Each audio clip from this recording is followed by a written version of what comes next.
నా స్నేహితుడు రాజ్ కుమార్ లైఫ్ స్టైల్‌ని వన్ డే అబ్జర్వ్ చేసినప్పుడు, ఒక సగటు మనిషి ఆలోచన విధానం ఎలా ఉందో తెలిసింది. మా వాడు నిజంగానే మనసున్న రాజ్ కుమారుడే.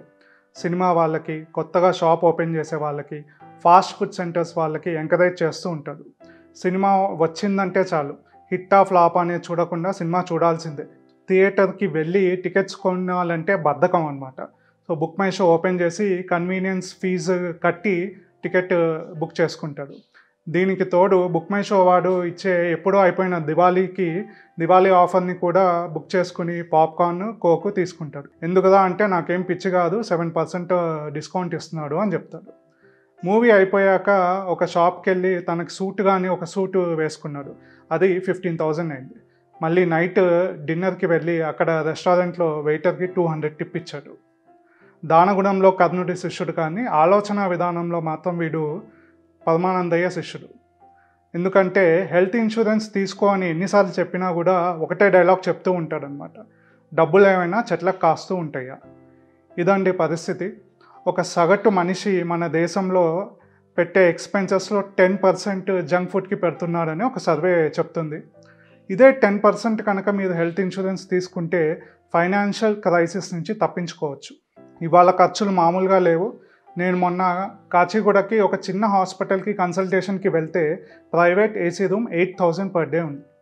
మీకు నెల జీతం లక్షల్లో ఉన్నా కూడా హెల్త్ ఇన్సూరెన్స్ లేకుండా ఇలాంటి కార్పొరేట్ హాస్పిటల్లో అడ్మిట్ అయితే మీ జీవితంలో ఒక గుణపాఠం నేర్చుకుంటారు. అదొక కోలుకోలేని దెబ్బ అవుతుంది. ఎందుకంటే మనం బాగున్నంత వరకే అంతా బాగుంటుంది.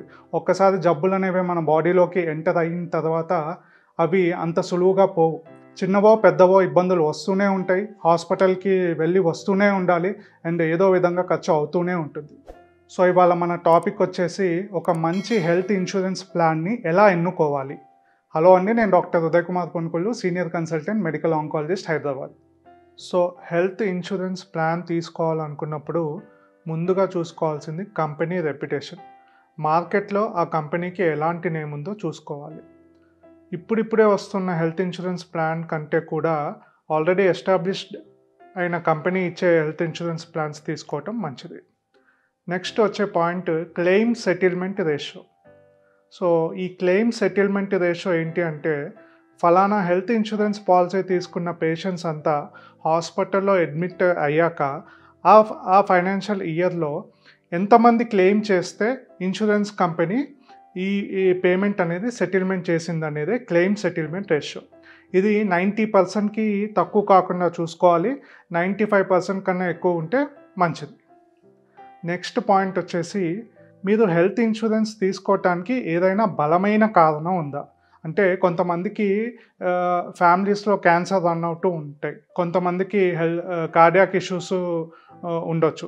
సో, మీకు ఫ్యూచర్లో ఫలానా డిసీజ్ అనేది వస్తుంది అనే డౌట్ ఉంటే కనుక అప్పుడు fixed benefit health insurance plans తీసుకోవటం మంచిది. ఇవేంటంటే వీటి అడ్వాంటేజ్ మెయిన్ సబ్లిమిట్ అనేది ఉండదు. ఎగ్జాంపుల్ తీసుకుంటే మొన్న నా దగ్గర వచ్చిన పేషెంట్కి ఇమ్యునోథెరపీ ఇస్తే 2.5 lakhs ఖర్చు అయింది. ఆ పేషెంట్కి రెగ్యులర్ హెల్త్ ఇన్సూరెన్స్ ప్లాన్ ఉంది. అయితే వీళ్ళు సబ్లిమిట్స్ అనేవి పెడతారనమాట. అందులో ఇమ్యునోథెరపీకి 1 lakh కవరేజ్ ఉంటుంది. సో, మిగతా 1.5 lakh పేషెంట్ పే చేయాల్సి వచ్చింది. సో, ఇలా fixed benefit health insurance plans like cancer plan లాంటివి తీసుకుంటే మనకి సబ్లిమిట్స్ అనేవి ఉండవు. అయితే వీటి డిసడ్వాంటేజ్ ఏంటి అంటే అవి ఓన్లీ ఆ పర్టికులర్ డిసీజ్ని కవర్ చేస్తాయి అండ్ వీటి ప్రీమియమ్స్ ఎక్కువగా ఉంటాయి. సో, ఇలా ఏ రీజన్ కాకుండా ఇన్ జనరల్గా హెల్త్ ప్రొటెక్షన్ కోసం ఇన్సూరెన్స్ ప్లాన్ తీసుకుంటే కనుక రెగ్యులర్ హెల్త్ ఇన్సూరెన్స్ ప్లాన్కి వెళ్ళటం మంచిది. నెక్స్ట్ పాయింట్ వచ్చేసి ఇంపార్టెంట్ పాయింట్, ఇది వెయిటింగ్ పీరియడ్. సో, చాలామంది health insurance plans 2 to 3 years waiting period ఇస్తాయి. ఏంటి వెయిటింగ్ పీరియడ్ అంటే, pre existing diseases like diabetes కానివ్వండి, హైపోథైరాయిడిజం కానివ్వండి, లేకపోతే హై బీపీ ఉన్న వాళ్ళలో వీటి వల్ల వచ్చే కాంప్లికేషన్స్. ఎగ్జాంపుల్ తీసుకుంటే హై బీపీ ఉన్న వాళ్ళలో కార్డియాక్ ఇష్యూస్ వచ్చి హార్ట్ అటాక్ కానివ్వండి, లేకపోతే బైపాస్ సర్జరీ కానీ చేయాల్సి ఉంటే ఈ ఇయర్లో ఇన్సూరెన్స్ తీసుకుంటే మీకు వెంటనే అలాంటి ప్రొసీజర్స్కి కవరేజ్ అనేది ఉండదు. 2 to 3 years వెయిటింగ్ పీరియడ్ ఉండాలి. సో, దీనికి ఏం చేయాలంటే ఇప్పుడు కొంచెం ఎక్కువ ప్రీమియం పే చేసి వెయిటింగ్ పీరియడ్ లేకుండా చేయొచ్చు. కొన్ని ఇన్సూరెన్స్ పాలసీస్లో 30 డేస్ వెయిటింగ్ పీరియడ్ ఉన్నాయి. ఇప్పుడు రీసెంట్గా వచ్చిన వాటిల్లో నో వెయిటింగ్ పీరియడ్ కూడా ఉన్నాయి. వీటికి ప్రీమియం అనేది ఎక్కువగా ఉంటుంది. ఇవి మన ఇంట్లో ఏమన్నా పెద్దవాళ్ళు ఉండి 55 ఇయర్స్ కన్నా ఎక్కువ ఉండి వాళ్ళకి ప్రీ ఎగ్జిస్టింగ్ కండిషన్స్ బీపీ కానివ్వండి, డయాబెటీస్ కానివ్వండి ఉంటే కనుక వాళ్ళకి విడిగా ఇలాంటి కొంచెం ప్రీమియం ఎక్కువ పే చేసి వెయిటింగ్ పీరియడ్ తక్కువ ఉండే హెల్త్ ఇన్సూరెన్స్ పాలసీస్ తీసుకోవటం మంచిది. మిగతా మీరు 30-40 ఇయర్స్లో ఉండి మీకు ఎలాంటి ప్రీ ఎగ్జిస్టింగ్ కండిషన్స్ లేదు అంటే that's fine. 2-3 years waiting period ఉన్నా పర్లేదు. అయితే మీకు ఓన్లీ న్యూక్లియర్ ఫ్యామిలీ ఉండి మీకు మీ స్పౌస్కి మీ పిల్లలకి ఉంటే కనుక ఫ్యామిలీ ఫ్లోటర్ ప్లాన్ అనేది ఉంటుంది. సో ఇందులో ఏంటి అంటే మొత్తం ఫ్యామిలీకి కలిపి ఒకటే సమ్ ఇన్సూర్డ్ ఉంటుంది. సో అది కవర్ అయిపోతుంది.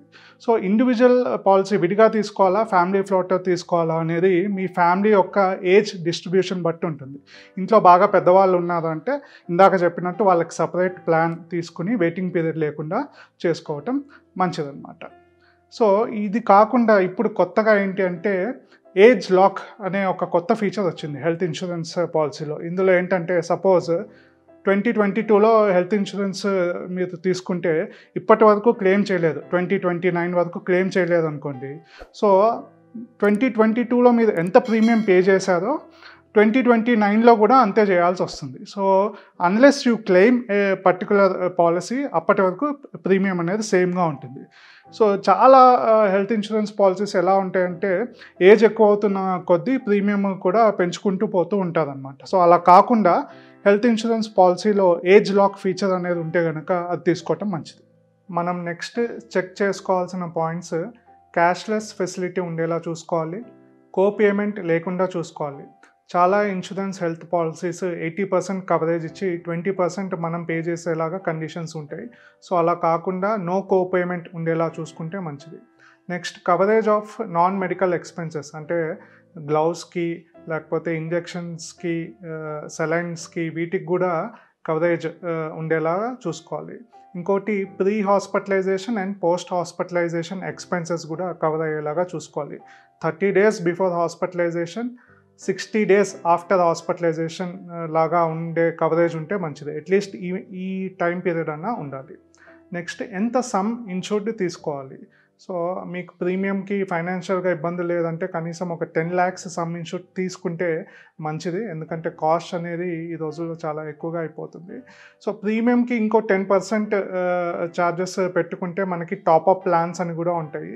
So 10 lakhs base some insured మీద అంత ప్రీమియం ఉండదు, కానీ దాని మీద ఒక 10% చేస్తే దాన్ని 50 lakhs 1 year వరకు కూడా టాప్అప్స్ చేసుకోవచ్చు అనమాట.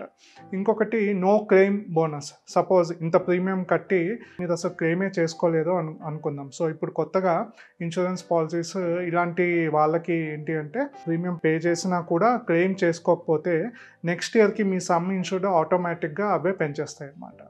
ఇంకొకటి రీస్టోర్ బెనిఫిట్ అని ఇది ఒక కొత్త పాలసీ తీసుకొచ్చాయి కొన్ని కంపెనీస్. ఇందులో ఏంటంటే మీ సమ్ ఇన్సూర్డ్ 10 లక్షలు అయింది అనుకుందాం. సపోజ్ మీరు ఒక పర్టికులర్ ఇయర్లో అడ్మిట్ అయ్యి మీ హాస్పిటల్ బిల్ 10 lakhs అయ్యి డిశ్చార్జ్ అయ్యాక ఒక 3-4 నెలల తర్వాత మళ్ళీ అడ్మిట్ అయితే ఆటోమేటిక్గా రీఛార్జ్ అయ్యి మళ్ళీ 10 lakhs సమ్ ఇన్సూర్డ్ అనేది ఉంటుంది. సో అన్లిమిటెడ్ టైమ్స్ మీకు ఆ పర్టికులర్ ఇయర్లో మీకు ఆ బెనిఫిట్స్ అనేవి ఉంటాయి. సో చాలా ఇన్సూరెన్స్ కంపెనీస్ ఓన్లీ వన్ టైమే సమ్ ఇన్సూర్డ్ ఇచ్చేలాగా చూస్తాయి. సో ఇది క్రాస్ చెక్ చేసుకుని కొంచెం ప్రీమియం ఎక్కువైనా కానీ అన్లిమిటెడ్గా మనం రిజిస్టర్ చేసుకునే ప్లాన్స్ ఉంటే కనుక మనకి ఎలాంటి టెన్షన్ లేకుండా ఉంటుందన్నమాట. నెక్స్ట్ చూసుకోవాల్సింది నెట్వర్క్ హాస్పిటల్స్. సో చాలా ఇన్సూరెన్స్ కంపెనీస్ మేము 10,000 హాస్పిటల్స్ 15,000 హాస్పిటల్స్ని కవరేజ్ చేస్తాము అని చెప్పుకుంటూ ఉంటాయి.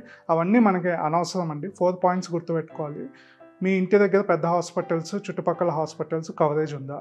మీ వర్క్ ప్లేస్లో లేకపోతే మీ బిజినెస్ ప్లేస్లో చుట్టుపక్కల ఉన్న హాస్పిటల్స్కి కవరేజ్ ఉందా? మీ పేరెంట్స్ ఇంటి పక్కన పెద్ద హాస్పిటల్స్ ఏమైనా ఉంటే వాటికి కవరేజ్ ఉందా? మీ ఇన్లాస్ ఇంటి పక్కన ఏదన్నా పెద్ద హాస్పిటల్స్ ఉంటే వీటికి కవరేజ్ ఉందా? ఈ 4 points ఉంటే చాలు. మిగతా ఎన్ని హాస్పిటల్స్ ఉన్నా కానీ మనకి అనవసరం. నెక్స్ట్ వచ్చేసి last point, most important point, portability. ఏంటి పోర్టబిలిటీ అంటే సపోజ్ హెల్త్ ఇన్సూరెన్స్ ప్లాన్ తీసుకుని ఒక 3-4 ఏళ్ళు కట్టేసిన తర్వాత మీకు ఏదో ఒక రీజన్‌తో అది నచ్చలేదు అనుకుందాం. కానీ అప్పటికే మీరు 3, 4 సంవత్సరాలు కట్టేసి ఆ వెయిటింగ్ పీరియడ్ అంతా క్రాస్ చేసేసి ఇన్స్యూరెన్స్ యొక్క ఫుల్ బెనిఫిట్స్ పొందే ఎలిజిబిలిటీలో ఉన్నారు. కానీ మీకది నచ్చలేదు. సో, నచ్చని పక్షంలో ఆ వెయిటింగ్ పీరియడ్ లూజ్ అవ్వకుండా ఇంకొక హెల్త్ ఇన్సూరెన్స్ ప్లాన్‌కి షిఫ్ట్ అయ్యేదే పోర్టబిలిటీ. సో, ఎప్పుడైనా కూడా హెల్త్ ఇన్సూరెన్స్ ప్లాన్ తీసుకునేటప్పుడు పోర్టబిలిటీ ఫీచర్ అనేది ఉందా లేదా అనేది చూసుకోవాలి. చాలామంది ప్రైవేట్ హెల్త్ ఇన్సూరెన్స్ ప్లాన్స్‌లో ఈ పోర్టబిలిటీ ఫీచర్ ఉంటుంది. బట్ కంపెనీ ఇచ్చే హెల్త్ ఇన్సూరెన్స్ ప్లాన్స్‌లో ఈ పోర్టబిలిటీ ఫీచర్ అనేది ఉండకపోవచ్చు. ఒక్కసారి అది క్రాస్ చెక్ చేసుకోవాలన్నమాట. సో, లాస్ట్‌గా నేను చెప్పేది ఏంటి అంటే, ఎప్పుడు కూడా చాలామంది కామన్‌గా చేసే మిస్టేక్ ఏంటంటే 4, 5 సంవత్సరాలు హెల్త్ ఇన్సూరెన్స్ పాలిసీస్ తీసుకోవటం, మనకి ఎలాంటి హెల్త్ ఇబ్బందులు లేవు కదా అని ఆపేయటం అనేది చేస్తూ ఉంటారు. దీనివల్ల ఏమవుతుంది అంటే మళ్ళీ తర్వాత హెల్త్ ఇన్సూరెన్స్ ప్లాన్ అప్లై చేసినప్పుడు మళ్ళీ అదే వెయిటింగ్ పీరియడ్ అనేది 2, 3 ఇయర్స్ ఉంటుంది. సో, ఆ వాల్యుబుల్ టైం అనేది లూజ్ అవ్వటం అనేది ఉంటుందన్నమాట. ఇది కాకుండా ఇంకొక పాయింట్ ఏంటి అంటే, ఎప్పుడు కూడా మీ కంపెనీ ఇచ్చే హెల్త్ ఇన్సూరెన్స్ మీద డిపెండ్ అవ్వద్దు. ఎందుకంటే ఈ జాబ్ అనేది పర్మనెంట్ కాదు. సో, మీరు జాబ్ షిఫ్ట్ అయినప్పుడు ఆ పోర్టబిలిటీ ఫీచర్ ఉండకపోవచ్చు. లేదా మీరు అసలు జాబ్ చేయని పక్షంలో ఒక 2, 3 మంత్స్ ఖాళీగా ఉన్న టైంలో ఏదన్నా హెల్త్ ఇష్యూస్ ఉంటే మీకు ఎటువంటి ఇన్సూరెన్స్ ప్లాన్ లేకపోవటం వలన మీకు తర్వాత అప్లై చేసుకోవాలన్నా ఆల్రెడీ హెల్త్ ఇష్యూ వచ్చిందని హెల్త్ ఇన్సూరెన్స్ వాళ్ళు రిజెక్ట్ చేస్తారు.